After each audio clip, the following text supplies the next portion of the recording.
Hello guys! Hello, this is for Pisces. Welcome dito sa aking channel, Kapalaran 888 Pisces. Alamin natin guys kung anong messages, energy gabay para sa inyong lahat. So, titingnan natin yung weekly reading mo.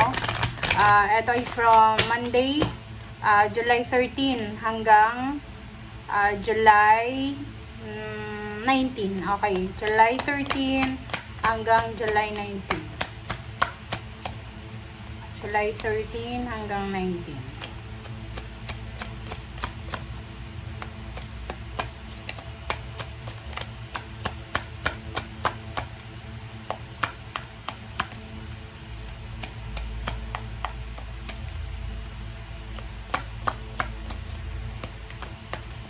Alright.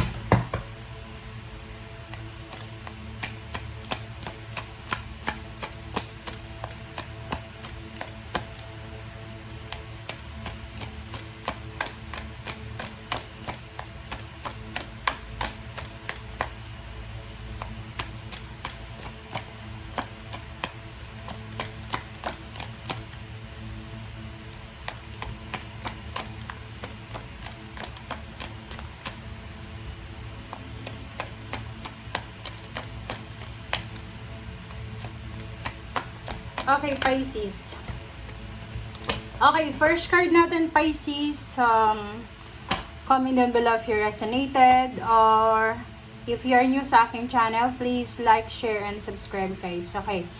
First card natin is birds. Okay, mga ibon. So, dito sinasabi ng barahan na maraming balita ka na matatanggap. So, there's a lot of good news or messages or eto ay sinasabi ng barahan na may mga chismis din, okay?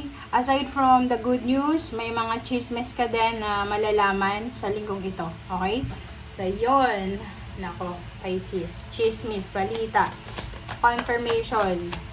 Galing sa malayo, galing sa malapit. You'll be meeting with someone. So, pwedeng makausap mo siya online or pwedeng sa personal. Maraming kwento, balita. Okay, babae. So, pwedeng galing ito sa isang babae. So, sinasabi ng bara sa'yo dito na makakatanggap ka ng balita na, like for example, yung kakilala mong babae ay pwedeng ikakasal na siya or hiwalay na siya sa asawa niya or sa boyfriend or sa ka-live-in or kung ano man ang balita dito sa babaeng yan. Okay. Alright. Pisces.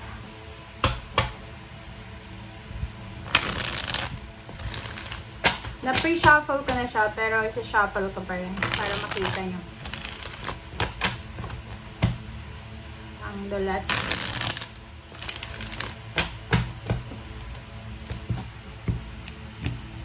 Sorry. Wow! So, yun na. Diba? Isa sa mga good news na matatanggap mo, Pisces, is this money. Okay? So, this one is from July 13 hanggang 19. So, yun. May mga, kumbaga, yung finances mo, there's a clarity. Okay? Like, ang nakikita ko sir dito, alimbawa, nawalan ka ng trabaho or nag-resign ka. So, possible na makakahanap ka sa linggong ito ng trabaho. If you are focused sa lump sum of money, so the Hermit, so maybe you are searching, so naghahanap ka ba ng trabaho or naghahanap ka ng pagkakakitaan, ano ba yung hinahanap mo na related sa lump sum of money? So nakikita natin kung yung pinoproblema mo, Pisces, is pera, nandito yung Hermit. So sabi ng Hermit sa'yo, wala kang dapat na problemahin kasi mahanap mo kung ano man ang kailangan mo sa usaping pera. Okay, next is Queen of Cups. This is your energy. Oh, diba? Sinasabi ng bara sa'yo, kumalma ka lang. Okay, just calm yourself. Okay, kumalma ka lang, Pisces. Kasi may Ace of Pentacles dito. Okay, yung Ace of Pentacles na yan, kung ano man yung ginagawa mo sa ngayon, may darating pa. So, halimbawa, nagninegosyo ka sa ngayon, isang business idea ang posibleng maiisip mo. Okay, may maiisip ka na parang ano to, etong negosyong ito ay magte-trend to, magbo-boom to sa sa community. So, pwede din na ikaw ay lilipat sa isang company, sa isang trabaho, or sa whatever man na eto. Kasi eto, this is the money, okay? This is the money, this is the financial na darating sa'yo. Kumbaga may magbubukas, okay? May magbubukas na opportunity, financial opportunity sa buhay mo, okay? Magbubukas siya. Anything na magbubukas sa buhay mo, pwedeng pagkakitaan. Okay? Next is, kumbaga, kung ano man itong opportunity na to, Pisces, hindi lang iisa, marami. So, pwedeng yung opportunity na yan is from far or near places siya. So, pwedeng sa local lang, kung nasa Pilipinas ka, sa Pilipinas. Pwedeng yung iba, posibleng may mga opportunities kayo sa ibang bansa. Okay? Another here is, this is about the, parang mentor, ganyan. Sinasabi ng barahan na, this week, may mga tao na posibleng suportado ka sa kung ano man na pinaplano mo. If you're planning to travel, if you're planning to relocate, to launch your business, or whatever man na plans mo, sabi ng bara sa'yo, you are protected, you are guided, you are, kumbaga, anong tawag dito, supported ng mga tao sa paligid mo. And this Hierophant, pwede din nating masabi yan na partnership and collaboration. So, business siya. So, like for example, nagko-contemplate ka. This week, nagko-contemplate ka kung ano ba yung mga choices mo regarding sa business mo. Halimbawa, kung may business ka na, tapos gusto mo pa ng mag-launch ng another business, another product, so medyo nagko-contemplate ka. Pero sa nakikita ko sa'yo dito, nakikinig yung mga tao sa paligid mo. Kumbaga, you're supported sa mga plano mo. And kung hindi naman ikaw yan, it's either your person yan. Asawa mo, boyfriend, girlfriend, parents, siblings. Mayroon silang mga financial ideas na gustong i-launch. And kailangan nila ng someone na makikinig sa kanila. So, makinig ka, Pisces. So, kung may isang tao na share sa'yo ng mga financial ideas niya, makinig ka sa ligong ito. Kasi kailangan ng taong yan ng suporta. Kailangan niya ng suporta. Kailangan niya ng someone na makikinig sa kanya. Alright.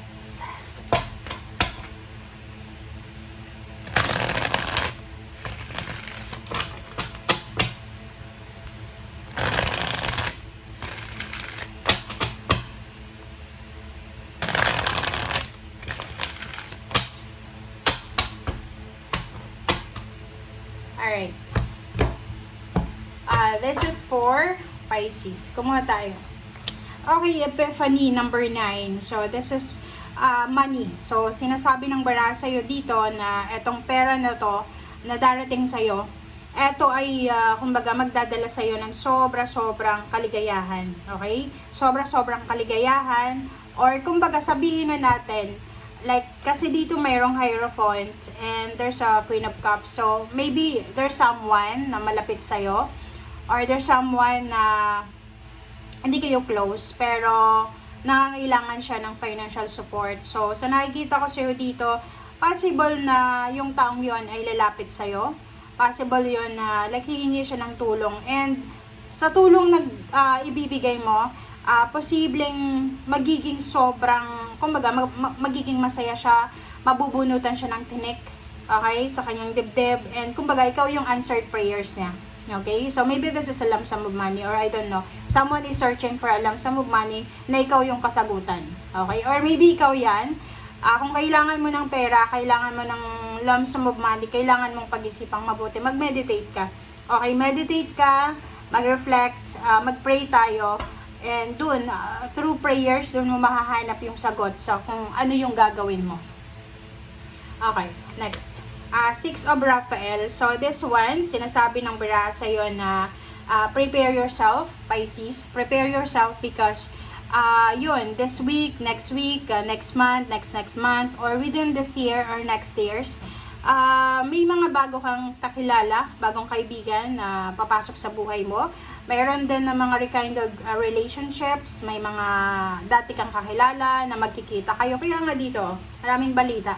Marami kang mababalitaan about your friends or about someone and yung mga childhood mo, so mga classmate mo ng elementary, high school, or yung mga kalaro mo, parang ganun. So, sa nakikita ko sa'yo dito, prepare yourself kasi maraming tao yung papasok sa buhay mo bago matapos itong taon na to.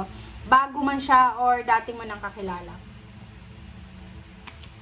Okay, Ace of Raphael. So, dito sinasabi ng barahan na this week daw, it's your lucky week. Okay? Every day, sa 7 days na to, lucky days mo yan. Okay? Yun na nga. So, this is confirmed. This is a confirmation, Ace of Pentacles and Ten of Pentacles na may mga bago kang sources or resources ng pera. Yun, may mga papasok ng pera sa'yo. Maraming pera. Okay? Maraming pera. Ito na yung simula ng pagkakaroon mo ng maraming pera. Another is new resources ng oras. May oras ka na. Suporta. This is so, di ba? Kinonfirm niyo lang. This is the money. This is the opportunity. This is the time because you have choices and option. And sinasabi ng baraha dito na possible na may pagbabago sa iyong trabaho, career change, career move, or maybe a promotion. Okay. Okay, next card natin, Pisces, is Three of Raphael. Sa Three of Raphael, yun na nga. So, you have so much reasons. Marami kang reasons to celebrate this week. Okay, reasons to celebrate. Okay? Marami kang, kumbaga, you will be parang grateful and thankful for the blessings and lahat ng pagpapala. Okay, so nakikita natin dito, may mga, yun, this is a news, so happy announcement regarding relationships, pregnancy, about wedding, anything na pwede kang mag-celebrate, nandito na. Okay? So, yun, pregnancy, birth of the baby, promotion, salary increase, whatever man yan. And divine guidance. So, dito sinasabi ng bara sa'yo na this week, make yourself parang as a priority. Okay? So, gawin mong priority yung sarili mo. Okay? Manatiling masaya or be happy sa linggong ito. Kasi maraming rason para maging masaya. Okay? And surround yourself with the happy people. Surround yourself with mga hierophant, yung mga pwedeng makatulong sa'yo na magbigay ng knowledge or wisdom. Okay? Thank you guys. Bye!